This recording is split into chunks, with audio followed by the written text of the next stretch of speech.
I haven't thrown a baseball in like over 10 years, and my mechanics are still better than that. I love you, Connor, but just please stick to mixed martial arts. Hello and welcome to Monkey Knife Fight Live, folks. I'm Conor Rowntree, and we are back to talk a little bit of UFC action. When I say a little bit, I mean the biggest card of the year, and that means today we are joined by none other than AJ Schullo, AJ MMA. That's how you find him on Twitter. AJ, how are you today? Great, Connor. We got took about a month and a half for us to get another pay-per-view card going, but it was worth the wait. Got 2 title fights at stake, as well as a great amount of fights on this card, including some of the prelims as well. So we're looking forward to diving into this card with you. Well, first things first, if we're talking UFC, we got to talk about the Mystic Mac. Conor McGregor throwing out the first pitch for the Chicago Cubs at Wrigley Field. And, well, honestly, he had some velocity on it, a little more pop than we've seen in his last fight, at least. I mean, like, I guess that's not going to make McGregor fans happy. I am a McGregor fan, but come on. Did you see the pitch? Look at this. I haven't thrown a baseball in like over 10 years, and my mechanics are still better than that. I love you, Connor, but just please stick to mixed martial arts and your other endeavors. This reminds me so much of the 50 Cent pitch that was thrown a few years ago. It's just like, we love you guys. Look at the caption on the Monkey Knife Fight tweet right there. You nailed it right on the head. Great minds think alike, as they say.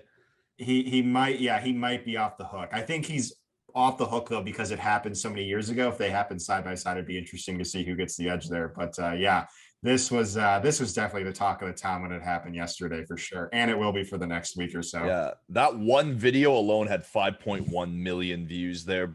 So shout out to the pitching ninja, Rob Friedman. That guy's the man. Yeah, that was something else. But hey, at least he didn't break his leg. Getting into UFC 266 now, we're going to start it off on the main card with Monkey Knife Fight, folks. It's Cynthia Calvillo versus Jessica Andrade. This fight, this fight, the lines have moved quite a bit. Cynthia Calvillo going up about 9 strikes, and Jessica Andrade also going up about 9 strikes in stock since the lines opened. So obviously the people at home are expecting this to be a striker's paradise. I see it going that way, but I think this all falls in Jessica Andrade's favor. I think she's the better striker, and I think if Cynthia Calvillo tries to engage her on the ground, I think Jessica Andrade is just a bigger, stronger girl and will be able to get back up and punch her in the face some more. AJ, how do you see this one going? I like the more and more, because I think Cynthia Calvillo is tough enough to stay in there with Andrade and to return some strikes. But I think Jessica Andrade, either a 3rd round finish, pouring it on with just not enough strikes coming back from Calvillo, or a decision victory. But I like the more, and I like the more. AJ, how do you see it?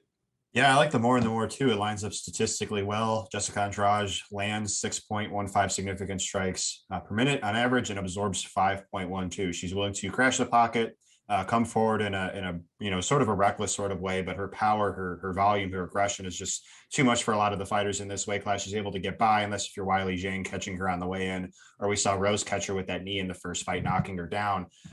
There is some chance that Andrade goes out here and gets a finish. We have seen Calvillo hurt on the feet in the past. She was hurt by Marina Rodriguez. She put on a good poker face, but she was hurt there. Perhaps Andrade hurts her to the body, but I generally think that Calvillo is really tough. She hasn't been finished in her pro mixed martial arts career, and I do think that even though we're talking about strikes here, there's potential for non-significant strikes. I do think, to your point, that Andrade could get some takedowns. I do think she could rack up some clinch strikes, some ground strikes. Looking at the stats here against Shevchenko, a fight that didn't even go past the 2nd round. Andrade landed 37 non-significant strikes and 10 significant strikes. So she certainly keeps busy, both off of her back and in the clinch and top position. And Calvillo does a good job of keeping busy too, lands north of 4 significant strikes per minute. I do think we see this fight play out for a bit. If Andrade gets a finish, I like your take on, it would probably just be like a flurry. She comes on strong late sort of thing, in which case the strikes would already be comfortably hit. So I do like the more and more, despite the shift from when we were first approached with this fight. Wow, there we go, folks. Agreeing off the bat, that's always a good sign. Make your selections there right on Monkey Knife Fights. If you agree with AJ and I, you can hit the more and more, scroll down, select your buy-in, and hit submit. Well, that was a quick little breakdown there, but now we move into the big boys. It's Curtis Blaydes versus Jairzinhio Rozenstruik. Can we just get them? It was more and more for this, or less and less? More and more? More and more. Both of us had more and more. Thank you. Ready to submit them. So, technically it's my account, but I can't really win money. So It's all good. I hope the fans do. Sorry, Connor. Didn't mean to derail that.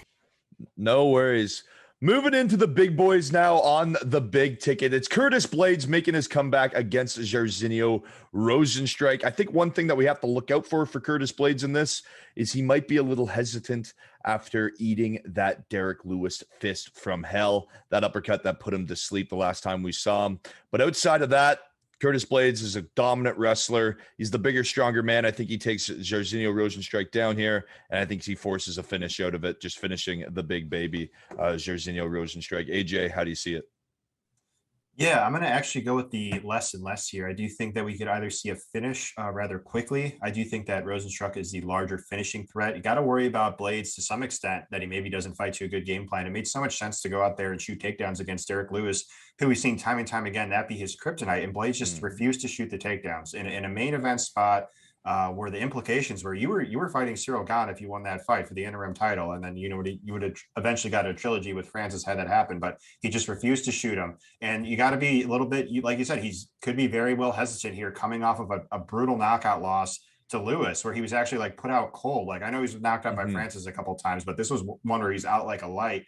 Rozenstruik hits very hard. A counter striker. He will love that Lewis, or Blaydes rather, will want to close the distance and get the takedowns, because Rozenstruik will look to time a counter and hurt him. But the problem with Rozenstruik is, despite how technical of a striker I think he is, despite how much power that he has in his hands, he just refuses to let his hands go time and time again. The last fight against Sakai, I think he did a much better job of that, but historically he only lands 3.15 significant strikes per minute. There was a famous fight with Alistair Overeem where he just refused to do anything basically for the first 3 or 4 rounds, and then got a knockout shot late. But also with Blaydes, he's going to try and take Rozenstruik down. Blaydes has good ground and pound from top position, but not the most aggressive guy. Even in his 3rd round stoppage victory over Alistair Overeem, he only got 62 significant strikes. I do think that there's some chance that, Blaydes just is a little bit hesitant, a little bit trigger shy to, again, land some strikes here. 3.59 significant strikes land per minute, absorbs 1.70. You got the finishing potential here. You got just the wall install, the grappling potential, top control game of Blaydes. I do think that there's potential here for go less and less. So I'm going to lean with less and less, but I'm not as confident in this take as I was for the previous fight we talked about. Yeah, well, I'm with you on the less and less, because I'm right there, right? I see the finish coming. I think Curtis Blaydes can just take down Jairzinhio Rozenstruik and grind him out, or as we both just said, it was him closing the distance. It was Alistair Overeem closing the distance. Jairzinhio Rozenstruik, Superman punch off the fence and knocked him out. So Rozenstruik has the power. We've seen him put the big guys to sleep before, and he can put Curtis Blaydes to sleep, especially if Curtis Blaydes is hesitant coming off that knockout loss. So I'm with you on the less and less in that one as well. Now we move into probably the card is arguably built around this fight. It's Diaz versus Lawler 2. 17 years since the first one. I was in grade 7. That's right. Yeah, I was a child. AJ, let's throw this one to you first. How do you see it going? Yeah, it's always a very, very hesitant, take to back a guy coming in after a 6-year plus layoff. Interestingly enough, statistically, and this is statistically proven, that the fighter that wins the first fight more often than not wins the rematch of fights. And I know, like you said, that the first fight happened several years ago. A lot has changed. I get that whole thing. My problem with this matchup, as it pertains to backing Lawler, is we've seen him look regressed in these last 4 fights. And it pains me to say, because Lawler, a former champion, he's such a fan favorite. Ruthless Robbie Lawler, right? He has just looked like he has taken a huge step back. He's just looked totally shot these past few fights. I did not think he looked good at all against Magny. He was very trigger shy. And the thing with the Diaz narrative is we don't know if Diaz is going to look shot or not. It's a guess. Whereas we know that Lawler has looked shot these past couple fights. So Diaz, while he's taken some time off, he has absorbed less damage than Lawler. And I do lean that he's got the better durability of the two. Now, going back on Diaz from over 6 years ago fighting Anderson Silva, because that was his most recent fight, if he's anywhere near that guy, I think he's got better volume, than Lawler. I think he's got the better jiu-jitsu game. So theoretically, this is a fight that Diaz should win. Maybe not by knockout again, but he could win by like a flurry, a TKO stoppage from just overwhelming volume on Lawler, really. Lawler also got his back taken a couple times by Magny. Diaz, a very strong submission grappler. A 5-round fight here, too, is the other thing that we're keeping in mind, right? Because usually when it's a non-title fight, a fight that's not headlining a card, it's 3 rounds. But these Diaz brothers, they get these 5-round fights because of the draw that they have. I do think we see more and more here. I know that Nick Diaz is set at 121.5, which is high, but his volume is just historically very, very good. He averages 5.43 significant strikes per minute with 42% accuracy. That means he attempts, near 11 significant strikes per minute. And Lawler is absolutely hittable. He's coming off 2 fights in his past 4 where he absorbed 172 significant strikes to Rafael dos Anjos and 179 to Colby Covington. So Lawler himself that has decent value. Diaz will absorb some strikes as well. I do think we see this fight go more and more. I think it's largely a stand-up affair where both guys take each other's best shots, and I think that we see this fight go out extended. I agree with you with the more on Monkey Knife Fight, but for all those step backs that Lawler has taken, let me just put this perspective out there. Robbie Lawler has been in the gym over the last 6 years, training, coaching, and fighting. Diaz hasn't fought in 6 years. If he gets this loss back in front of this new wave and this new fandom of people that don't really know who Robbie Lawler is, he can cement himself in that conversation to all the new fans with the dominant performance as a legend. He's 39 years old and he can retire and go out on top. Watching the media build up for this, he looks like he's in kill mode. I'm actually going to go. I'm with you on the more and more on Monkey Knife Fight, but I'm going to go against you with the pick. I think Robbie Lawler gets this done. I think just being active, being around the game, being mentally engaged is so important. And Robbie Lawler has been. And those losses, you're talking Colby Covington, Neil Magny, guys that are in the upper echelon in the welterweight division. Now, we know this week, for whatever reason, the fight got moved to 185. My bet would be because of that, Nick Diaz isn't able to make that weight, which isn't a good sign. After 6 years of a layoff, it could be a combination of the two guys being veterans, like we said before we came on air. But just with everything shaping up to what this could be, I think this could be Robbie Lawler's swan song, lay down the gloves after laying out Nick Diaz. But I do like the more and more because I like this to be an absolute war and all the statistical analysis that you lined up. So scroll down, folks, hit the submit. But I am siding with the ruthless Robbie Lawler in that one. AJ, any counterpoints to that? I mean, I think what you're saying makes a ton of sense. Activity is very important in this game. It was one of the reasons why I backed Dustin Poirier against Conor McGregor during the rematch. But it's just a little bit, it's just kind of more speculative than anything, I guess. I mean, that helps Lawler. It's just he hasn't, with how he's been performing, there's nothing about his performances recently that inspire a ton of confidence in me. And I know you could say the same thing theoretically about Diaz, but maybe it's just my bias of not actually seeing Diaz look bad that is forcing me to back Diaz, whereas I have seen Lawler look bad these past few fights. So I think Lawler could absolutely win this fight. But I do, as far as the prediction goes, at the end of the day, still side with Nick Diaz.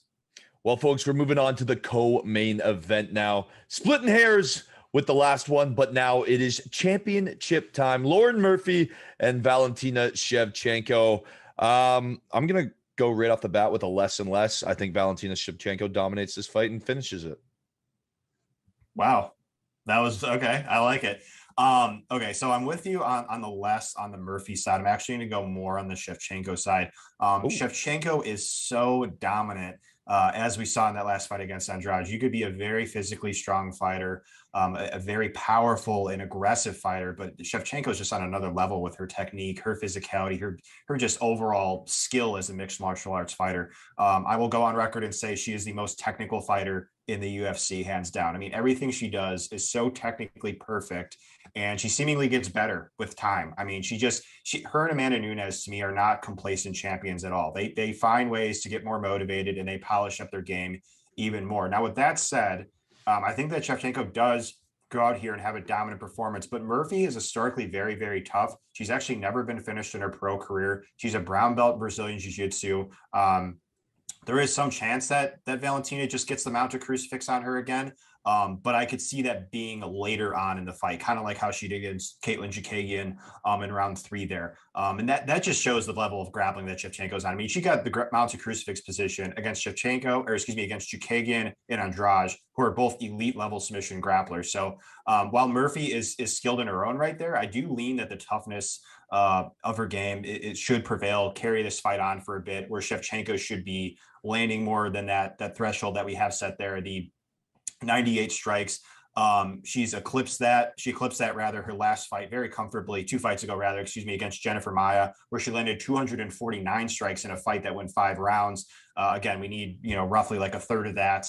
And then on the Murphy side, I just don't see her getting a whole lot off against Shevchenko, who absorbs 1.99 significant strikes per minute with 62% defense. So maybe she just pitter-patters her a bit in the clinch and maybe even on the bottom position, but I just don't see Valentina letting a lot of that happen. So I'm going to lean with the more on the Shevchenko side and the less with the Murphy side. Yeah, I think Shevchenko wins this fight. I just think it's going to happen so much faster. I think it's a knockout by the second round. Halfway by the second round, Lauren Murphy's out cold. Shevchenko's got 3 knockouts in her last 5 fights, all of which have ended within 3 rounds or happened in the 3rd round. I think Caitlin Chikagian, you mentioned it. I think Jessica Andrade. I think they're both better than Lauren Murphy, and they both got knocked out. If I may add, Shevchenko hasn't lost to anybody besides Amanda Nunes. That's what basically as long as all 3 of us have been alive. Yeah, and that honestly on my scorecard, she won 3-2 in that Amanda Nunes. Yeah. It was a split decision, right? Yeah. Yeah. So I mean, I have her winning that Nunes fight against a much bigger girl. For my dollar, she's the most dominant UFC champion currently. There's no one in that weight class that holds a candle to her. And the fact that on my personal scorecard, I could see anyone poking holes in this on paper, but for me personally, she won that Nunes fight, so that puts her higher in my book than Amanda Nunes. Also, and I'd like to see them run it back because I think Shevchenko's even gotten better, and I think that's what we're seeing is Shevchenko starting to chase these finishes, and that's what I think she does on Saturday night. I think there's no playing with her food. Go out, get the finish, get the job done, and go have a nice Polish vodka somewhere. Or it was a cool video too of her. She's not Polish though. Russian, I believe, but she was no. I don't actually know exactly offhand. Having said that, It's cool one video of her, courtesy of BT Sport, sparring against Brandon Moreno. So she doesn't need to even face women at this point. She could just go and beat up the guys too. Same weight class. Just that needs to be noted. That is the same weight class, folks, and they're going toe to toe. That's always fun. Yeah, AJ, I don't think Lauren Murphy really has a chance for anyone at home. I would it's Shevchenko's division, and that is that. But this next one is up for debate. It's an interesting fight. We saw them on Tough. It is the featherweight championship of the world without Max Holloway being involved in it for the first time in the better part of half a decade, which is weird because, again, there's a guy that won that last fight 3-2, at least on my scorecard. But hey, whatever. We're here. It's Ortega time. Volkanovski is so well-rounded, man. He is so well-rounded. And the fact he's only 5'6" with that massive reach makes him so hard to hit, helps him keep range. And he has such a good fight IQ. But we have seen him get rocked. We saw him got dropped by Max. He got dropped by Chad Mendes. And Chad Mendes was able to take him down 3 times with a limited gas tank. And if Brian Ortega gets those hooks in and gets his hands on you, that's night. Like, Ortega is an anaconda once he gets his hands on anyone. The only reason that Max Holloway did so well against him was because he just peppered him coming in. I don't know if Volkanovski has that power. I think a lot of people are sleeping on Ortega just because of how well-rounded Volkanovski is. But I think if Ortega gets those hooks in, especially against a shorter opponent, I think some guillotines could come into play, some rear naked chokes if he can get to the back. So I'm going to lean towards the more and more on this, as I think it's going to be a war.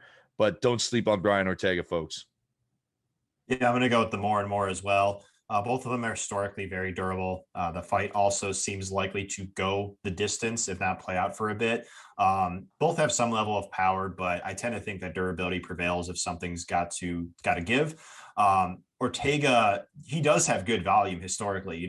His 2 consecutive fights that were scheduled to go 5 rounds against Max Holloway, he landed 110 significant strikes in 4 rounds. and last fight against Chan Sung Jung, 127 significant strikes in 5 rounds.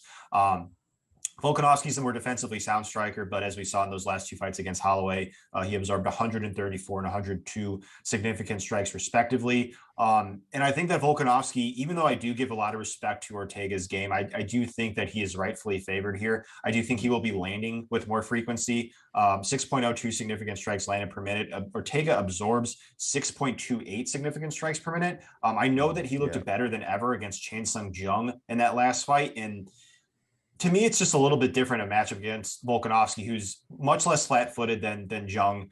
Throws a lot more feints, a lot more leg kicks, just better fighting at range overall, I'd say. And so I do think that we see in a fight that we see play out for a bit, where both guys are durable, have high volume. I think we see them more and more hit rather comfortably. I know that, like you said, there is risk with playing on the ground in Ortega's jiu-jitsu game. He's definitely the better submission grappler here. However, I don't think that Volkanovski will look to get it there unless if he's like rocked, and in which case he could easily get guillotined or something like that. But I do still think that Volkanovski has a wrestling advantage. So he should be able to control where the fight goes. I know that Ortega has had more success landing takedowns in these couple of recent fights, but 72% takedown defense. Volkanovski's a good scrambler. I generally think he can work his way back up to the feet. So I'm going to go with the more and more, and I'm going to pick Alexander Volkanovski to retain his title. Yeah, it just seems Volkanovski just seems unbeatable, whether it's the way that he's built or whether the judges are on his side. So it's really hard to go against him, but there's something about Brian Ortega, the way that he carried himself with the striking against Chan Sung Jung, and just his level, like, wrestle with him. Please put your neck in anywhere in a wrestling position for Brian Ortega to get any sort of grip on it. I beg Volkanovski does that, because I want to see that little Aussie kid get just absolutely put to sleep. But we like the more and more on Monkey Knife Fight.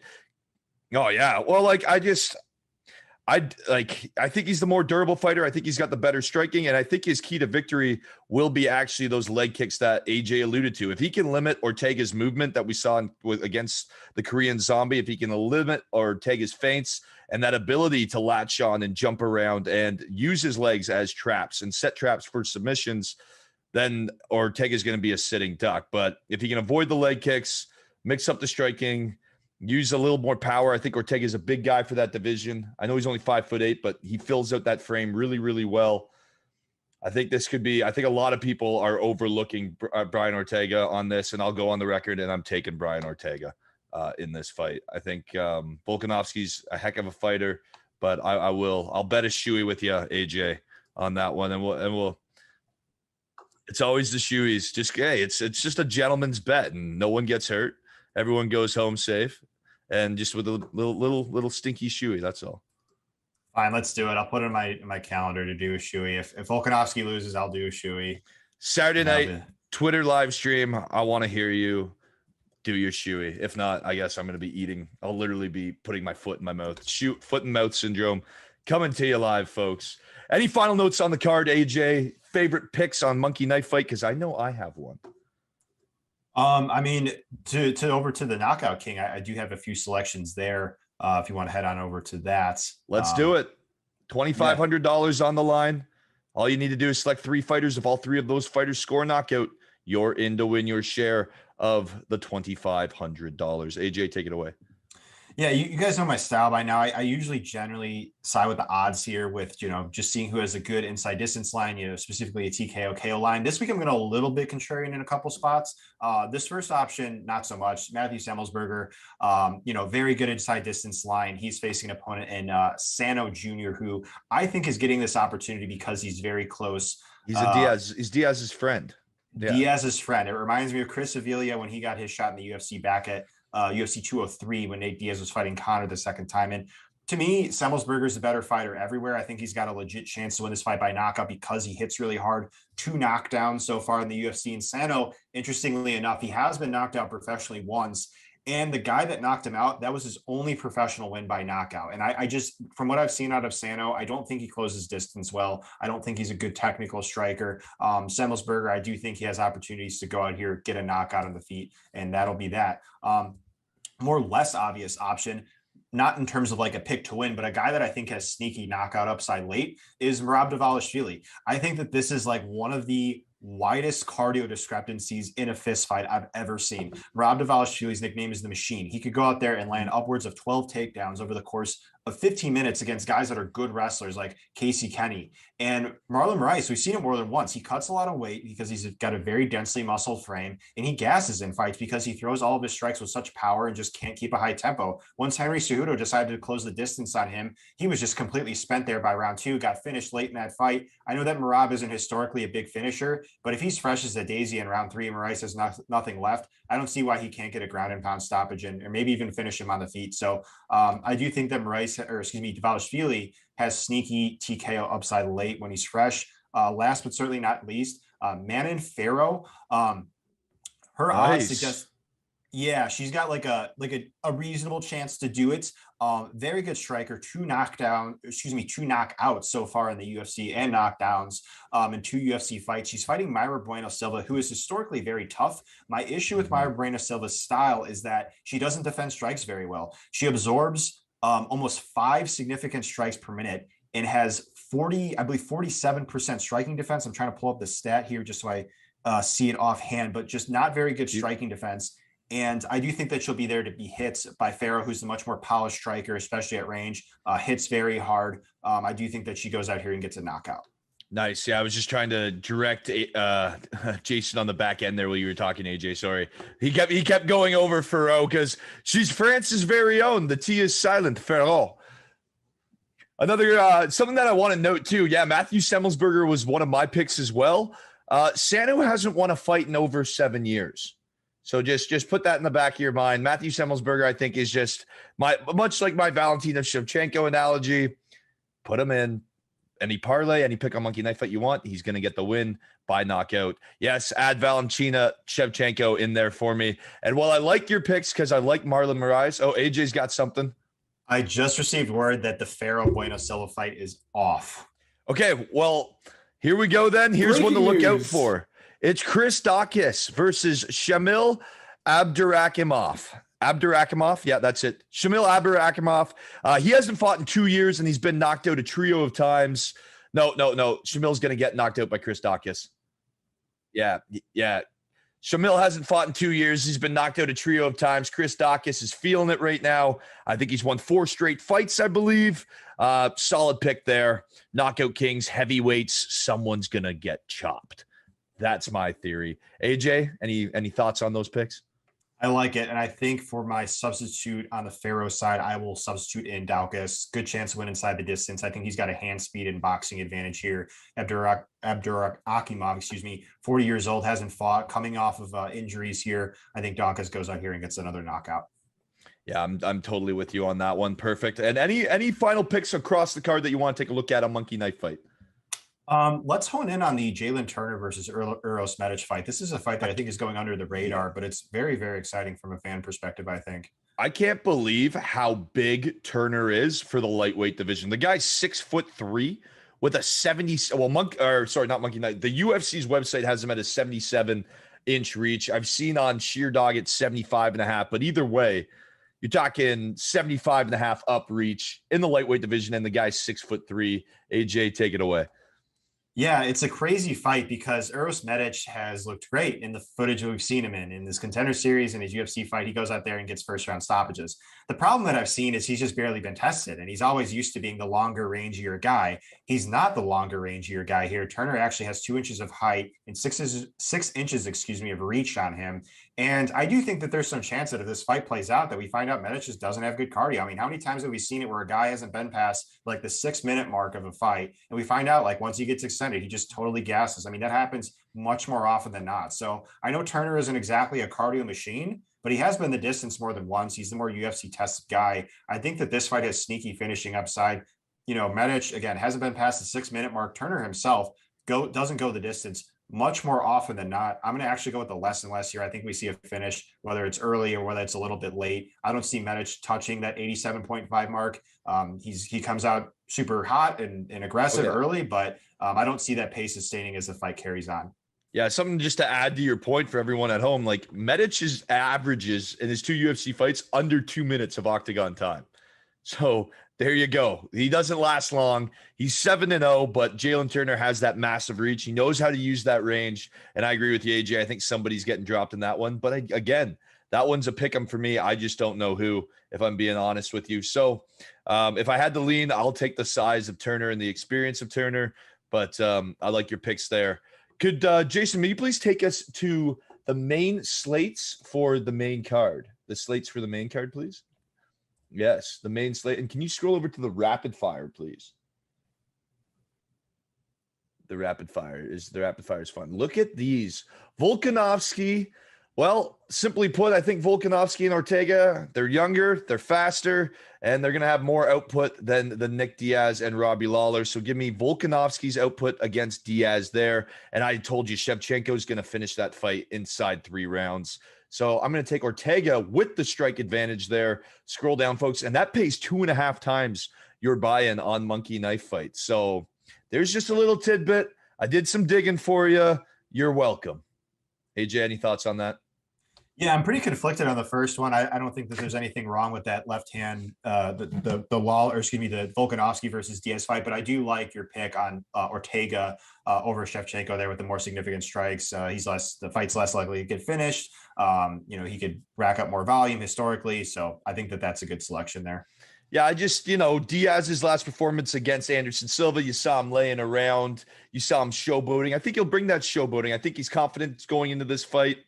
And Robbie Lawler, we've seen him a little slower. So while I do think they do engage and they go for more than their strike lines, I just see Volkanovski and Ortega really going at it. And I don't see either of those guys having the ability to finish one another, where I think the question marks around Robbie Lawler getting finished based off performances and Nick Diaz getting finished based off durability and time off are valid question marks and valid red flags. Whereas, as you said, I'll take the durability of 2 featherweights and Volkanovski and Ortega in that one all day, any day. Any final thoughts for UFC 266 for the people at home, AJ? The two of us are planning on going live Twitter Spaces after the events, so looking forward to talking about it then with you guys. We did this last pay-per-view event. It went well. Just want to recap our thoughts on the events, how it went, things that went wrong, things that went right. My loser bet of the night section perhaps gets a plug there. I know it happened last time with Chiesa, but really excited to talk about that. Looking forward to the event, and good luck to everybody out there. Yeah, folks, make sure you check out AJ's stuff. You can find him on Twitter at AJ MMA Betting. And you can check it out at ajmmabetting.com, www.ajmmabetting.com.